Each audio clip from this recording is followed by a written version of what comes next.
மூன்றாவது ராசியான மிதுன ராசிக்கு எப்படி?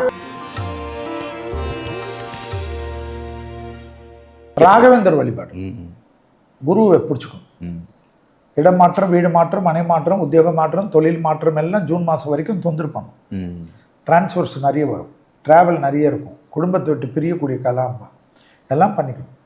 அதே சமயம் பிள்ளைகள் விஷயத்தில் யோகம் அனுகூலம், பிள்ளைகளுடைய படிப்பு, உத்தியோகம், தொழில், வியாபாரத்தில் யோக பலங்கள், துணை அல்லது துணைவியாருக்கு நீண்ட நாட்களாக நீங்கள் செய்ய வேண்டிய செய்தெல்லாம் முடித்து கொடுப்பீங்க.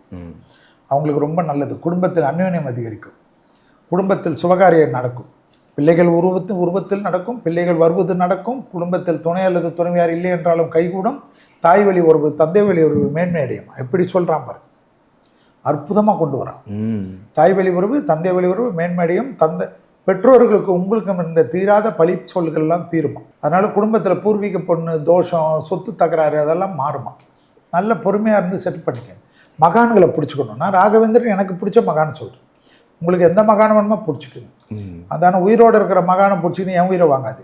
அதனால் நம்மளிடத்தில் வாழ்ந்து மறைந்து அவர்கள் மகான்களாக ஸ்தாபித்தவர்களை பிடித்துக்கொள்ளும். இந்த உலகத்தில் அவர்கள் பல அதிசயங்களை செய்த மகான்கள் எவ்வளோ பேர் இருப்பார். மகான்கள் உங்களை பிடித்துக் கொள்வார்கள், மகான்களையே உங்களை தேடுவார்கள். அதனால் எந்த மகான் உங்கள் வாழ்க்கையில் வராரோ அவரை பிடிச்சிக்கணும்.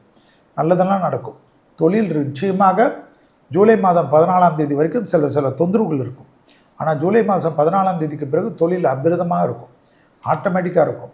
அடிமை தொழிலிருந்து தனிப்பட்ட தொழில் தொடங்குறது, கூட்டு தொழிலிருந்து தனியாக தொடங்குறது, என்னடா வாழ்க்கைன்னு டெய்லி தலையில் அடிச்சுக்கின்னு போன தொழிலெலாம் மாறுறது பெரிய ஆச்சரியமாக இருக்கும். திடீர் முதலாளிகள் ஆவார்கள், சாதாரண தொழில் ஆரம்பிப்பார்கள். கடைசியில் பார்த்திங்கன்னா பெரிய லெவலுக்கு அவர்களுக்கு இன்வெஸ்ட்மெண்ட்டெல்லாம் வரும். ஃபாரின்லேருந்தெல்லாம் கிடைக்கக்கூடிய அமைப்பு ஏற்படும், தைரியம் ஏற்படும். கோயில் திருப்பணிகள் அதிகமாக செல்வார்கள். ஆனால் காது, மூக்கு, தொண்டை, சைனஸ், ஒத்த தலைவலி, அலர்ஜி அதீத கவனமாக பார்த்துக்கொள்ள ராசிகளில் மிதுன ராசிக்காரர்கள் இருப்பார்கள் என்பதை ஞாபகத்தில் வைத்துக் கொள்ளுங்கள். மிதுன ராசிக்காரர்களுக்கு அற்புதத்தையும் சந்தோஷத்தையும் தரும். பழைய கடன்கள் பைசலாகும். அதே போல் ஒரு நாள் 2 நாள் மருத்துவமனையிலிருந்து தேக ஆரோக்கியத்தில் இருந்த ரொம்ப நாள் பிரச்சனை ஒன்று தீர்றதுக்கு மிதுனத்துக்கு கண்டிப்பாக அந்த வாய்ப்பு வரும். அந்த வாய்ப்பு மார்ச் மாதத்துலேருந்து வரும். ஸோ ஹெல்த்தை மட்டும் கொஞ்சம் பார்த்துக்கணும்.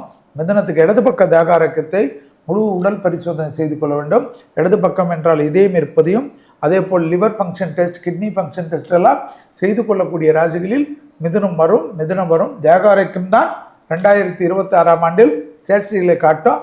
அதை விட்டுட்டு நான் உழைக்கிறேன், நிறைய பணம் வருது, செல்வி வந்தால் அனுப்பிக்கணும்ல, நாம உடம்பு போயிரும்ல, அதுக்கு அதை மட்டும் பார்த்துக்குங்க. மற்றபடி எல்லாமே மிதுனம் என்னை பொறுத்த வரைக்கும் சூப்பராக தான் காணப்படக்கூடிய அமைப்பு. கண்டிப்பாக ராகவேந்தர் என்று நான் சொல்வதை போல் குருவை பிடித்துக்கொள்ளும். கண்டிப்பாக சார், ஆணித்தரமான ஒரு அறிவுரைன்னு சொல்லலாம்.